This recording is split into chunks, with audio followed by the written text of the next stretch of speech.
Alors, quelle joie d'être dans votre présence une fois de plus. Ce matin, nous rentrons dans la viande de la doctrine du salut, parce que nous allons parler de la doctrine de l'union avec Christ. Une chose est intéressante, nous avons une expression qui est utilisée dans la parole de Dieu. Toutefois, cette même expression est utilisée incorrectement dans notre société. C'est l'expression « en Christ ». Savez-vous que c'est une expression qui est utilisée quand même assez souvent dans le contexte du Nouveau Testament? L'union avec Christ est exprimée à travers les Écritures par cette expression « en Christ ». Nous retrouvons cette expression plusieurs fois à travers le Nouveau Testament, comme par exemple dans l'Épître de Paul aux Romains, chapitre 8, verset 1er. Il n'y a donc maintenant aucune condamnation pour ceux qui sont en Jésus-Christ. Quel beau terme, quelle belle expression pour nous réconforter afin que nous puissions non seulement reconnaître, mais aussi savoir notre position spirituelle. Quelle est donc la signification de cette union avec Christ? Eh bien, par définition, l'union avec Christ est ce lien spirituel inséparable entre le croyant et Jésus-Christ. Et ce lien, eh bien, c'est le résultat du baptême du Saint-Esprit. C'est pour ça qu'il nous faut comprendre cette expression dans le contexte du baptême du Saint-Esprit. Certains évangéliques croient que le baptême du Saint-Esprit vous donne le pouvoir de parler en langue. Ceci est totalement faux, c'est incorrect, ce n'est pas enseigné par la doctrine du Nouveau Testament. Le baptême du Saint-Esprit, c'est l'acte divin par lequel l'Esprit de Dieu vous prend lors de votre conversion et vous place dans le corps de Christ. C'est pour cette raison qu'à travers le ministère du Saint-Esprit, nous pouvons dire qu'en tant que croyants, nous sommes maintenant en Christ. C'est le baptême du Saint-Esprit qui nous donne cette position d'être en Christ. Considérons ensemble quelques passages des Saintes Écritures. Jean chapitre 17, versets 21-23 nous dit ceci.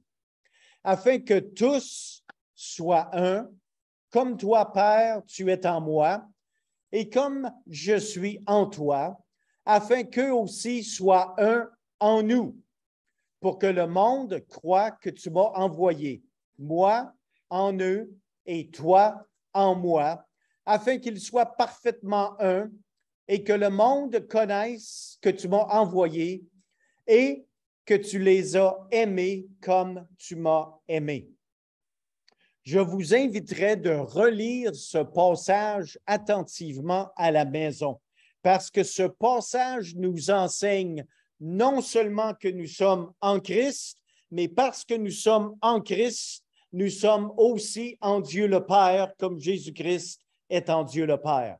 C'est une belle vérité biblique qui nous est enseignée ici dans Jean 17. Romains 8.1, il n'y a maintenant aucune condamnation pour ceux qui sont en Jésus-Christ. Alors que 2 Corinthiens chapitre 5, verset 17 nous dit, « Si quelqu'un est en Christ, il est une nouvelle création, les choses anciennes sont passées, voici toutes choses sont devenues nouvelles. » Ceci est une belle illustration de qui nous sommes devenus.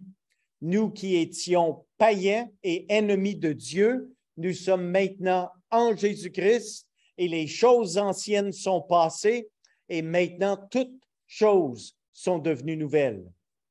Éphésiens chapitre 2, verset 10 nous dit que nous sommes son ouvrage ayant été créés en Jésus-Christ pour de bonnes œuvres que Dieu a préparées d'avance afin que nous les pratiquions. Alors encore là, c'est une vérité qui est exprimée clairement dans les passages du Nouveau Testament. Nous avons des illustrations bibliques qui nous parlent de l'union avec Christ. Par exemple, dans Jean 15, verset 5, nous avons l'illustration de la vigne et des branches. Jésus dit, « Je suis le cep, ou le tronc, si vous voulez, et vous êtes les sarments, ou, si vous désirez, les branches. Celui qui demeure en moi et en qui je demeure porte beaucoup de fruits, car sans moi, excusez-moi, car sans moi, vous ne pouvez rien faire. » Alors, dans ce passage, il est évident que si une branche n'est pas plantée dans le tronc, elle meurt. Mais la branche qui est plantée dans le tronc, Jésus-Christ, est vivante. Et j'aime la fin de ce passage, car sans moi, vous ne pouvez rien faire. Nous avons aussi l'illustration d'une bâtisse et de ses fondations dans Éphésiens chapitre 2, versets 20 et 22. Et j'aimerais qu'on puisse prendre quelques instants et tourner dans ce passage.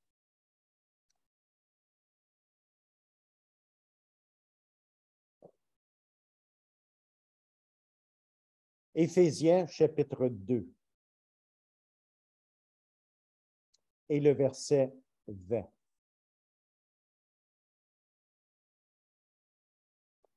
Okay. Est-ce que quelqu'un l'a? On pourrait le lire. Suivez avec moi pendant que je lis. Éphésiens chapitre 2 et le verset 20. Vous avez été édifiés sur le fondement des apôtres et des prophètes, Jésus-Christ lui-même étant la pierre angulaire. Alors ici, on parle d'une illustration de construction. Jésus est la pierre angulaire. La pierre angulaire, si on mettrait ça dans le contexte des années 2000, on pourrait dire que Jésus-Christ est la fondation. Avant de pouvoir bâtir un édifice, ça nous prend une fondation solide. Jésus-Christ est cette fondation. Verset 21, « En lui, tout l'édifice bien coordonné s'élève pour être un temple saint dans le Seigneur. En lui, vous êtes aussi édifiés pour être une habitation de Dieu en esprit. » Alors, dans la parole de Dieu, nous avons certaines de ces illustrations qui nous parlent de l'union avec Christ, du fait que nous sommes en lui. Nous avons l'illustration de la vigne et des branches. Nous avons l'illustration d'une bâtisse et du fait que Jésus-Christ est la fondation. Nous avons l'illustration du mari et de sa femme dans Éphésiens chapitre 5, car le mari est le chef de la femme, comme Christ est le chef de l'Église, qui est son corps et dont il est le sauveur. Mais dans la Bible, nous avons aussi l'illustration du corps et de ses membres.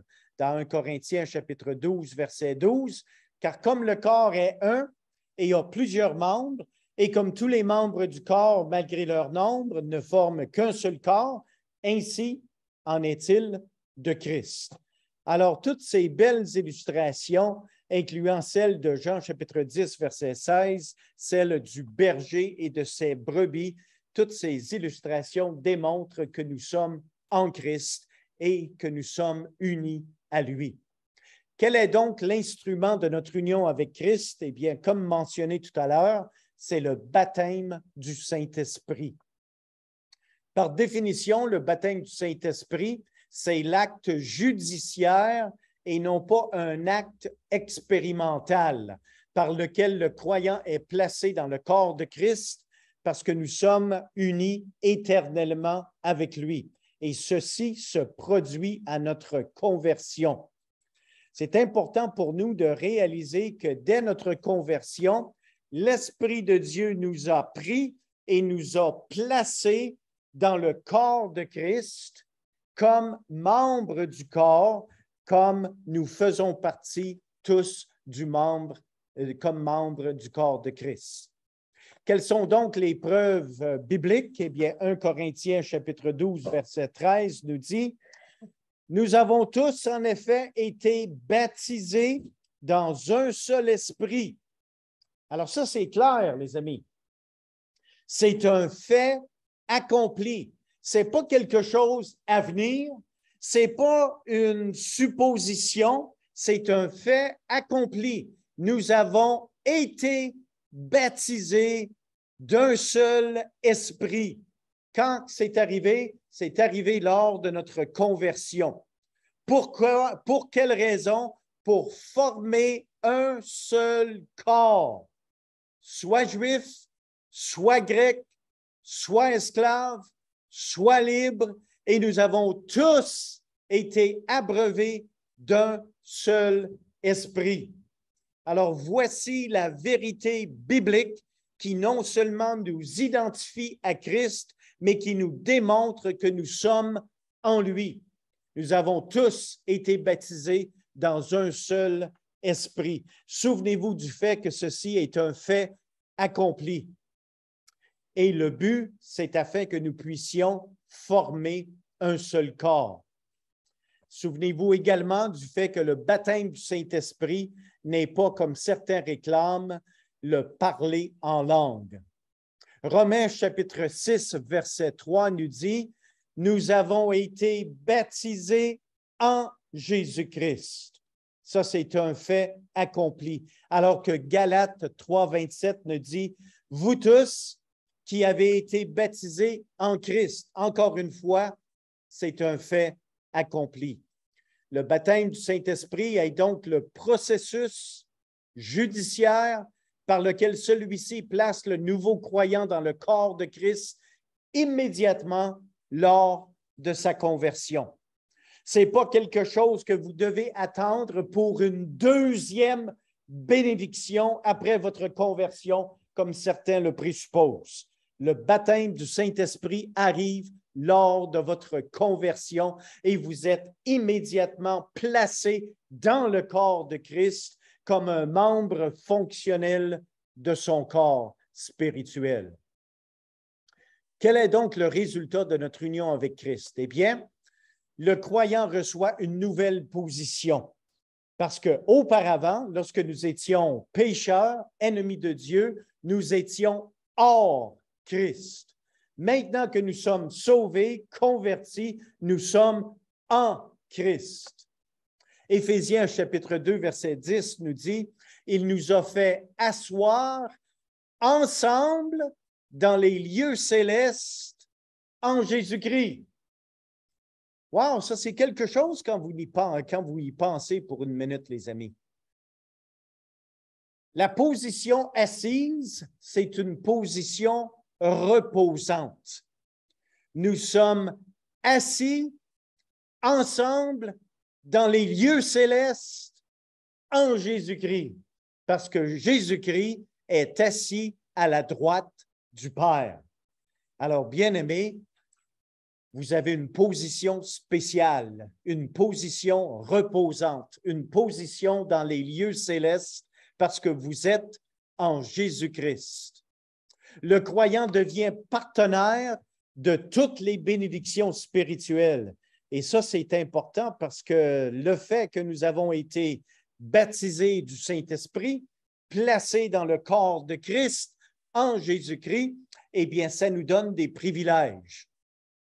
Éphésiens chapitre 1er, verset 3 nous dit « Béni soit le Dieu et Père de notre Seigneur Jésus-Christ, qui nous bénit de toute bénédiction spirituelle dans les lieux célestes en Christ. » La raison pour laquelle nous pouvons bénéficier de toute bénédiction spirituelle, c'est parce que nous avons une nouvelle position en Christ. Sans cette position en Christ, nous n'aurions pas droit à aucune de ces bénédictions spirituelles. Quelles sont donc ces bénédictions spirituelles? Eh bien, le croyant est libéré de la condamnation de la loi. Vous vous rappelez, la loi de Moïse qui condamne tous? Eh bien, maintenant que nous sommes en Christ, la loi ne peut plus nous condamner, elle ne peut plus nous toucher. Une autre bénédiction, c'est que le croyant reçoit une nouvelle vie. Wow, ça c'est spécial. C'est le résultat de la conversion, mais aussi du fait que nous sommes en Christ. Une troisième bénédiction spirituelle, c'est que le croyant recevra un nouveau corps dans la résurrection. Wow, qui va être beau, le nouveau Toe Blake. D'abord que vous allez être beau parce que vous allez avoir un nouveau corps dans la résurrection. Le croyant reçoit la justice de Dieu. Et c'est ce que nous avons parlé la semaine dernière, la justice de Dieu qui nous a été donnée par Jésus-Christ. Une bénédiction spirituelle additionnelle, c'est que le croyant est sanctifié, mis à part pour vivre pour Dieu. Le croyant porte du fruit selon Romains chapitre 7, et j'aimerais prendre quelques instants pour lire ce passage. Romains chapitre 7 et le verset 4 à 6. De même, mes frères, vous avez été par le corps de Christ mis à part en ce qui concerne la loi, pour que vous apparteniez à un autre, à celui qui est ressuscité des morts, afin que nous portions des fruits pour Dieu. Si vous vous demandez pourquoi vous avez été sauvés, la réponse est ici, dans Romains chapitre 7, verset 4 à la fin, pour que vous portiez du fruit pour Dieu. Verset 5, car lorsque nous étions dans la chair, les passions des péchés provoqués par la loi agissaient dans nos membres, de sorte que nous portions des fruits pour la mort. Mais maintenant, nous avons été dégagés de la loi. Pourquoi? Parce que nous sommes en Christ, étant morts à cette loi sous laquelle nous étions retenus, de sorte que nous servons dans un esprit nouveau et non selon la lettre qui a vieilli. Bien-aimés, parce que nous sommes en Christ, nous avons été libérés de la loi. Nous pouvons maintenant porter du fruit pour Christ. Et une autre bénédiction spirituelle que nous avons en Christ, c'est que le croyant sera enlevé par Christ pour être avec lui, selon 1 Thessaloniciens chapitre 4, verset 16. Le croyant est identifié avec Christ dans sa mort, dans son ensevelissement et dans sa résurrection. Et ceci est la base par laquelle le croyant peut avoir la victoire sur le péché dans sa vie de tous les jours. Souvenons-nous du fait que lorsque la tentation vient nous visiter, eh bien, Christ est mort, il a été enseveli, il a été ressuscité pour nous donner la victoire sur le péché. Galates 2:20 nous dit, « J'ai été crucifié avec Christ, ayant été enseveli avec lui par le baptême », nous dit Colossiens chapitre 2, verset 12. Alors que Romains 6:4 nous dit, « Nous avons donc été ensevelis avec lui par le baptême en sa mort. » Quelle belle vérité le Nouveau Testament nous enseigne ce matin. Le croyant est donc maintenant complet. Il est complet parce qu'il est en Christ. Colossiens 2:10 nous dit, « Vous avez tout pleinement en lui, qui est le chef de toute domination et de toute autorité. » Est-ce que nous manquons quelque chose? Non, parce que nous avons tout pleinement. Comment? Pourquoi? À cause de Christ, parce que nous sommes en lui. Le croyant reçoit un héritage sûr. Et je veux que vous remarquiez cet élément d'héritage, parce que nous sommes en Christ, nous avons l'héritage de tout ce qui appartient à Jésus-Christ. Nous a été donné comme co-héritiers. Notez ce que Éphésiens chapitre 1er, verset 18 nous dit. « Il illumine les yeux de votre cœur pour que vous sachiez quelle est l'espérance qui s'attache à son appel, quelle est la richesse de la gloire de son héritage qu'il réserve aux saints. » Bien-aimés, avez-vous réalisé que votre cœur a des yeux? C'est ce que ça dit. Il illumine les yeux de votre cœur. Alors, faites donc comme moi. Faites donc un petit clin d'œil à votre cœur, parce que votre cœur a des yeux. Un autre petit clin d'œil. Merci Seigneur. Parce que maintenant, mon cœur spirituel a des yeux et ses yeux ont été illuminés. Ils peuvent maintenant comprendre l'importance du fait que je suis en Christ et de tout l'héritage des bienfaits spirituels que ceci m'accorde. Il illumine les yeux de votre cœur. Pourquoi? Pour que vous sachiez. Ça a à faire avec votre intelligence. Parce que sans cette lumière dans notre cœur spirituel, nous ne pourrions pas comprendre les vérités de la parole de Dieu. Maintenant que nous sommes en Christ, les yeux de mon cœur ont été illuminés et je peux maintenant savoir quelle est l'espérance qui s'attache à son appel, quelle est la richesse de la gloire de son héritage qu'il réserve aux saints. Quelle belle vérité biblique. Le croyant fait également partie de l'Église qui est le corps de Christ. Éphésiens chapitre 1er, verset 23 nous dit que l'Église est son corps, la plénitude de celui qui remplit tout en tous. Alors que dans 2 Corinthiens 12, 13, nous avons tous, en effet, été baptisés dans un seul esprit pour former un seul corps. Alors, le fait que nous sommes en Christ, nous sommes également membres les uns les autres parce que nous faisons partie du corps spirituel de Christ. Le croyant est uni aux autres membres du corps de Christ. Alors, s'il vous plaît, les amis, ne soyons pas jaloux les uns des autres, parce que certains parmi nous peuvent peut-être être une main, d'autres parmi nous peuvent être un pied, d'autres parmi nous peuvent être des yeux, mais tous font partie du même corps, du corps de Christ. Les mains peuvent rien faire sans que les pieds amènent ses mains quelque part. Les mains ne peuvent rien accomplir à moins que les yeux puissent voir l'ouvrage à faire et les bonnes œuvres que Dieu a préparées d'avance. Alors, cette synergie du corps de Christ spirituel, nous la retrouvons dans les individus qui sont ici présents aujourd'hui et de tous ceux qui m'écouteront sur Zoom, qui font partie du corps de Christ. Quelle que soit la responsabilité, quelle que soit la fonction que Dieu vous a donnée dans son corps spirituel, contentez-vous d'agir dans cette fonction pour la gloire de Dieu. Certains peuvent enseigner, d'autres peuvent faire autre chose, mais tous travaillent pour la gloire de Dieu dans le même corps spirituel de Christ. En conclusion, ce matin, nous pouvons dire que ceux qui sont en Christ possèdent le baptême du Saint-Esprit, qui est l'acte par lequel le croyant est placé dans le corps de Christ.